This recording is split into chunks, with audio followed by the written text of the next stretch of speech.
Measles, rubella, खसरा, ये highly infectious disease of child due to the specific group of virus myxovirus characterise by fever with catarrhal symptoms. Catarrhal symptoms में आंखों से पानी जाना, नाक से पानी जाना, छींके आना, सर्दी जुकाम यानी RTI रेस्पिरेटरी ट्रैक इन्फेक्शन जिसे हम कहते हैं, जो भी हमको नज़ले जुकाम में जो सिम्टम्स मिलेंगे वो, विथ टिपिकल रैशेस।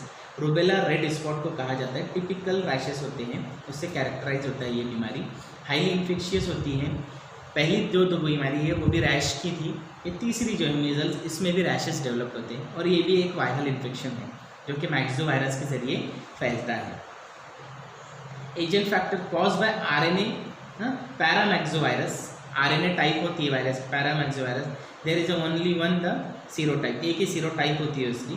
ओके, यही सीरोटाइप जो होती है वायरस की अलग अलग कैरेक्टर्स की मिलेंगी। इसीलिए आपको पहले कोविड, जैसे हम कोविड-19 अभी पढ़ रहे हैं तो कोविड इज़ अ वायरस और 19 is a serotype of the covid. Source of infection only thought cause of जो है case of the measles. Source of infection क्या है? Case of the measles. ऐसा यानी एक बच्चे को अगर मीजल्स हुआ है तो उससे फ़ौरन दूसरे पे डेवलप हो जाएगा। हाँ, infective material, secretion of the nose, throat, यानी रेस्पिरेटरी छींके वगैरह, और आइस के जरिए जो लैक्रिमेशन होगा, ये इन्फेक्शियस मटेरियल होता है जिसके ज़रिए जो है वो एक से दूसरे में फैलता है। कम्युनिकेबिलिटी 4 दिन before and after appearance of a rash. Communicability यानी कि किस दौरान ये फैलता है? 4 दिन बिफोर एंड आफ्टर। रैशेस आने से 4 दिन पहले से ये फैलना शुरू होगा और रैशेस आने के 4 दिन बाद तक ये फैलेगा। सेकेंडरी इन्फेक्शन रेट जो है इन्फेक्शियस लाइफ लॉन्ग इम्यूनिटी। एक बार जिसको इन्फेक्शन हो जाता है उसके अंदर उस बीमारी से लाइफ लॉन्ग इम्यूनिटी पैदा हो जाती है। इसके लिए इसके अंदर दोबारा किसी को मीजल्स जो है होता नहीं है। Transmission from the person to person, droplet infection. Okay, यानी वही चीज़ें बता रहा है वो कि जो भी मटेरियल है ये ड्रॉपलेट के अंदर जो है पर्सन टू पर्सन ट्रांसमिट होगा। पोस्ट फैक्टर यानी किन लोगों में ज़्यादा पाया जाएगा? तो एज 6 से 6 साल के बच्चों, 6 महीने से 6 साल के बच्चों में ज़्यादा पाया जाता है। एडल्ट बहुत कम इन्फेक्ट होते हैं। हाँ, सेक्स में इंसिडेंट इक्वल, यानी मेल और फीमेल में दोनों में इंसिडेंट्स जो है इक्वली होते हैं। इम्यूनिटी, एक बार अटैक होने के बाद में जो है लाइफ लॉन्ग इम्यूनिटी डेवलप हो जाती है। Nutrition very severe in malnourished childrens. ऐसे बच्चे जो कि माल नरिश्ड हो, कमज़ोर हो, जिनमें इम्यूनिटी पावर वीक हो, उसमें बहुत सीवियर होती है ये बीमारी। Environmental factor in India during winter season and early spring, जनवरी से अप्रैल। ओके, सेम थिंग इसमें भी थी, स्मॉल पॉक्स में भी थी, चिकन पॉक्स में भी थी। ये पहले 6 महीने में ज़्यादा कॉमन होते हैं। इंक्यूबेशन पीरियड 10 दिन माना जाता है इसका, या 7 से 14 दिन का भी जो है आप उसका इंक्यूबेशन पीरियड बोल सकते। क्लिनिकल फीचर्स, इसके भी क्लिनिकल फीचर्स को जो है 2 स्टेजेस में डिस्ट्रीब्यूट किया गया है। प्रोडर्मल स्टेज यानी कि रैशेस आने के पहले, it is being the 10 days after infection and the last the unit of 14 days, जिसके अंदर क्या होगा? ये इन्फेक्शन के 10 दिन बाद से ये 14 दिन तक फीवर रहेगा, कोराइजर रहेगा, स्नीजिंग, नेजल डिस्चार्ज पाया जाएगा, कफ, रेडनेस ऑफ आइज।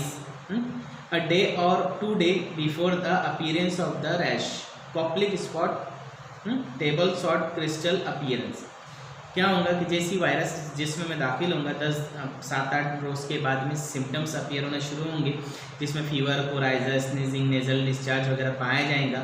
फिर अ डे और 2 days before the appearance of rash, rashes appear होने के पहले एक डायग्नोस्टिक रैश अपीयर होता है जो कि सेकेंड और थर्ड मोलर टीथ के सामने बक्कल म्यूकोजा के ऊपर वाइट कलर के स्पॉट्स नज़र आएंगे, जिसको टेबल क्रिस्टल अपीयरेंस भी कहते हैं। कि यानी कि काले कपड़े पे सॉल्ट अपन डाल देते हैं ना, तो सॉल्ट किस तरह से दानेदार अपीयर होता है, उसी तरह से बक्कल म्यूकोजा पे कुछ सफ़ेद कलर के दाने अपीयर होंगे। मैं आगे फोटो दिखाऊंगा आपको उसका। ओके, ये फिर इरप्टिव फेस यानी रैशेज आना। इस फेस के अंदर characterize by the typical dusky and red macular और मैक्युलोपैपुलर रैशेस। डस्टी, ऐसा लगता है कि किसी ने जिसम पे रेड कलर का ड्रॉप पाउडर डाल दिया है, और रैशेस एकदम डिफाइंड रैशेस नज़र नहीं आते, डस्टी रेड होते हैं। Being the blind the year, okay, behind the year यानी कि कान के पीछे से शुरू होंगी एंड दस spread rapidly in a few hours, कुछ घंटों के अंदर ही स्प्रेड होना शुरू हो जाएंगी फेस, नेक एंड 2 से 3 दिन में पूरी ओवरऑल बॉडी पे ये नजर आएंगी। देखो इसकी रैश का भी जो शुरुआत होती है बक्कल म्यूकोजा पे कॉप्लिक स्पॉट्स के अपीयरेंस से शुरू होती है, कान के पीछे आने के साथ साथ में फिर चेहरे पर आते हुए फिर पूरी बॉडी पे 3-4 रोज के अंदर ये फैल जाएंगी। पोस्ट मीजल स्टेज यानी अब मीजल्स की जब रैशेज आ जाती है उसके बाद में post the child will have loss of weight चला जाएगा उसका, सीवियर जनरल वीकनेस इसके अंदर आ जाएगा। ये जो फोटो है ये कॉप्लिक स्पॉट का फोटो है कि 2 सेकेंड या थर्ड मोलर टीथ के सामने इसके बक्कल म्यूकोजा पे ये वाइट स्पॉट्स नज़र आ रहे हैं। ओके, फिर ये इस तरह से फेस के ऊपर डस्टी रेड कलर के जो है बारीक ऐसे नज़र नहीं आएगा कि भाई बहुत प्रोमिनेंट रैश है, जैसे कि चिकन पॉक्स में स्मॉल पॉक्स में होता है, मोटी मोटी रैशेस आती है, फुंसियाँ बड़ी बड़ी नज़र आती है, इसमें वैसा नहीं रहेगा। रैशेस नज़दीक नज़दीक रहेंगी, एकदम रहेंगी और ऐसा लगेगा कि भाई किसी ने सिर्फ रेड कलर का पाउडर डाला है। Okay, complication diarrhoea, pneumonia, otitis media, कान का इन्फेक्शन और रेस्पिरेटरी कॉम्प्लिकेशन यानी निमोनिया वगैरह इसके अंदर ज़्यादा होते हैं। प्रिवेंशन मीजल वैक्सीन जो कि हम देते हैं, MMR वैक्सीन या MR वैक्सीन जो कि पिछले 2 साल से गवर्नमेंट एक इम्यूनाइजेशन प्लान चला रही है। 15 साल से छोटे बच्चों के अंदर स्कूल्स के अंदर वैक्सीन लगाते हैं अपन। ठीक है, उसके अलावा जो है हम जो बच्चों में इम्यूनाइज करते हैं 9 मंथ के अंदर, हाँ वो है MMR वैक्सीन। ओके, मीजल वैक्सीन दिया जाता है एक्टिव इम्यूनाइजेशन के लिए, हाईली इफेक्टिव इम्यूनाइजेशन है इसका। 0.5 ml वैक्सीन दिया जाता है। ओके, 9 मंथ्स के अंदर सबकुटेनियसली आयाम दिया जाएगा। इम्यूनोग्लोबिन्स भी हाईली इफेक्टिव होते हैं। Measles can be prevent by administration the immunoglobulins early in the incubation periods के अंदर। Okay, treatment plenty of fluids and liquid, क्योंकि इसमें जनरल वीकनेस सीवियर होता है, आपको उसके अंदर plenty of fluids and liquid देना होगा। फॉर फीवर दर्द फीवर और इसके लिए जो है पैरासीटामोल, एंटीबैक्टीरिया जो भी एंटीपायरेटिक या एंटी इन्फ्लेमेटरी ड्रग्स का इस्तेमाल करेंगे, एंटीवायरल टैबलेट देंगे, असाइक्लोवीर वगैरह, और लोकल स्किन मॉइस्चराइजर का इस्तेमाल किया जाएगा एज पर ट्रीटमेंट।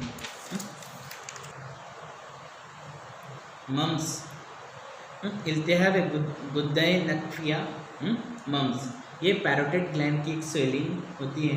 ओके, मर्ज होता है।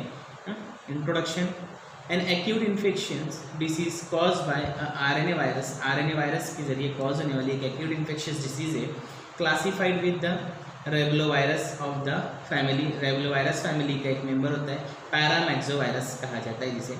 Okay, it is mostly most part of the world यानी पूरी दुनिया के अंदर annually incidence of mumps that absence of the immunization in the range of 100 से 1000 केसेस। 1000 पॉपुलेशंस यानी हम अगर देखा जाए कि 10,000 पॉपुलेशन में, तो विथ एपिडेमिक से 2 से 5 साल, एवरी 2 से 5 साल में जो है मम्स का एपिडेमिक होता रहता है। Agent factor, positive agent myxovirus, parotiditis. Okay, source of infection both clinical and the sub clinical cases का स्लाइवा जो है ये सोर्स ऑफ इन्फेक्शन होता है। क्लिनिकल एंड सब क्लिनिकल दोनों केसेस पाए जाएंगे। पीरियड ऑफ कम्युनिकेबिलिटी यूजुअली 4 से 6 दिन की पीरियड ऑफ कम्युनिकेबिलिटी होती है, days before the onset of symptoms and a week there, यानी कि 1 हफ्ता या 4 से 6 दिन सिम्टम्स के अपीयर होने से पहले कम्युनिकेबिलिटी पीरियड्स जो है हाईली रहता है। सेकेंडरी इन्फेक्शन 86% तक के होता है। ओके, ये एपिडेमिक जो है पेरोटाइटिस है कि जिसके अंदर ये दिखाया जाता है कि सब लिंगुअल ग्लैंड है, सब लिंगुअल ग्लैंड, फिर पैरोटाइड ग्लैंड कहाँ पाया जाता है, और ये पैरोटाइड ग्लैंड के अंदर एक स्पेशल स्वेलिंग के जरिए अपीयर होता है जिसकी वजह से जो है गाल जो है इसे फूल जाते हैं नीचे से, तो इसीलिए इसको कनफड़ी भी बोलते हैं। जिस तरह से देखिए बच्चे में तो इस तरह से ये नज़र आता है, इसी पे इसका नाम मम्स रखा गया है। पोस्ट फैक्टर हमेशा जो है 5 से 9 साल यानी 5 से 10 साल के बच्चों के अंदर ज़्यादा पाया जाता है। 10 साल से छोटे बच्चों में भी ऐसे बोल सकते हैं अपन कि 10 साल से छोटे बच्चों में ज़्यादा पाया जाता है। Immunity, 1 attack life long immunity, same thing जैसे तीनों डिसीज़ के अंदर आ रही थी, चिकन पॉक्स, स्मॉल पॉक्स और मीजल्स, 1 अटैक के बाद में लाइफ लॉन्ग इम्यूनिटी मिल जाती है। Environmental factor throughout the year, ये साल भर होता है। The peak in a winter and overcrowding area, peak winter के अंदर पिक रहता है, थ्रू आउट द ईयर पाए जाते हैं इसके केसेस। और over crowding, obviously over crowding जहाँ पर भी हाईली कैरेक्टरिस्टिक डिसीज़ अगर ऐसी हैं जो इन्फेक्शियस डिसीज़ है जो कि रेस्पिरेटरी ड्रॉपलेट या सिक्रीशन या स्लाइवा के ज़रिए फैलती है, वो ओवर क्राउडिंग एरिया के अंदर ज़्यादा पाए जाएंगी क्योंकि वहाँ पे एक दूसरे से contact, person to person contact ज़्यादा होता है। इंक्यूबेशन पीरियड 2 से 3 हफ्तों का, यूजुअली 18 दिन का इंक्यूबेशन पीरियड पाया जाता है। Mode of transmission, droplet infection, direct contact with the infected person. जो भी डिसीज ड्रॉपलेट इन्फेक्शन या डायरेक्ट कॉन्टैक्ट के अंदर फैलेंगी वो हमेशा ओवर क्राउडेड एरिया के अंदर ज़्यादा डैमेज क्रिएट करेंगी। क्लिनिकल फीचर्स, पेरोटाइटिस, इसके अंदर पेरोटाइट ग्लैंड का इन्फेक्शन शुरू होता है जिसके अंदर ये होता है। It characteristic by the presentation of mumps over 3 से 40% केसेस में यूजुअली जो है आफ्टर 16 से 18 दिन जो है पेरोटाइट ग्लैंड की स्वेलिंग नज़र आती है जिससे वो बनेगी। फिर उसके अलावा जो है बायलैटरल पेरोटाइट स्वेलिंग नज़र आएंगी which is lift the air lobes जो है उसको लिफ्ट कर देंगी। उसके अलावा जो है सब मैंडिबुलर जो है सब लीगल ग्लैंड भी नज़र आएंगी, स्वेलअप नज़र आएंगी। 3 से 4 दिन में जो है इंक्यूबेशन इंक्लूडिंग जो है माइलेस यानी ठंडी बजेंगी, उसको ठंडी बज के बुखार आएगा, हेडेक, उसके अलावा जो है अर्थालजिया होगा, उसको फीवर होगा, जो कि सीवियर पाया जाता है इसमें fever. Lower respiratory track infection के चांसेस बढ़ते हैं। कैथरल सिम्टम्स पाए जाएंगे। अराउंड 20% केसेस के अंदर जो है माइल्ड से वेरी माइल्ड इलनेस जो है सब क्लिनिकल होती है और नॉन सिम्टम्स असिम्टोमेटिक। कॉम्प्लिकेशन, इसके आवारिज के ताल्लुक से सवाल ज़्यादा पूछा जाता है क्योंकि एक इसका कॉम्प्लिकेशन जो होता है जो लाइफ लॉन्ग डैमेज क्रिएट करता है वो है ऑर्काइटिस, यानी कि टेस्टिस का इन्फेक्शन। जिसकी वजह से अगर ऑर्काइटिस डेवलप्ड हो गया मम्स की वजह से तो बच्चा जो है लाइफ टाइम जो है अफर्टाइल हो जाएगा, यानी फर्टिलाइजेशन उसका डिस्टर्ब हो जाएगा। वायरल मेनिंजाइटिस, मेनिंजल इन्फेक्शन पैदा होगा, इंसेफेलाइटिस होती है। 20 में से 1 केस के अंदर, 1000 में से 1 केस के अंदर इंसेफेलाइटिस पाया जाएगा। 4 से 10 एडल्ट में से 4 एडल्ट को ऑर्काइटिस हो सकता है। परमानेंट हियरिंग लॉस, यानी परमानेंट हियरिंग लॉस, इसमें ओटाइटिस मीडिया सीवियर होता है जिसकी वजह से जो है हियरिंग लॉस हो सकती है, जो कि 20,000 में से किसी एक बच्चे में कान की जो समात की जो ताकत होती है वो। Prevention, vaccination highly effective vaccination है जो कि MMR जो हमने पढ़ा था, MMR measles, mumps and rubella, उसमें मम्स की जो है वैक्सीन का शामिल किया गया है जो 9 मंथ में दिया जाता है फॉर प्रिवेंशन। जिससे लाइफ टाइम जो है 0.5 ml तक के IM दिया जाता है single dose. Treatment, because mumps is a virus disease it does not respond, antibiotic के साथ में रिस्पॉन्स नहीं करेंगी, मगर जब भी सेकेंडरी इन्फेक्शन बनेगा, रेस्पिरेटरी ट्रैक इन्फेक्शन में कन्वर्ट होगा, मेनिंजाइटिस वगैरह कुछ होगा तो वहाँ पर एंटीबायोटिक्स का हम इस्तेमाल करेंगे, वरना एंटीवायरल थेरेपी का इस्तेमाल करेंगे और symptomatic treatment antipyretic and anti inflammatory drugs का इस्तेमाल किया जाएगा।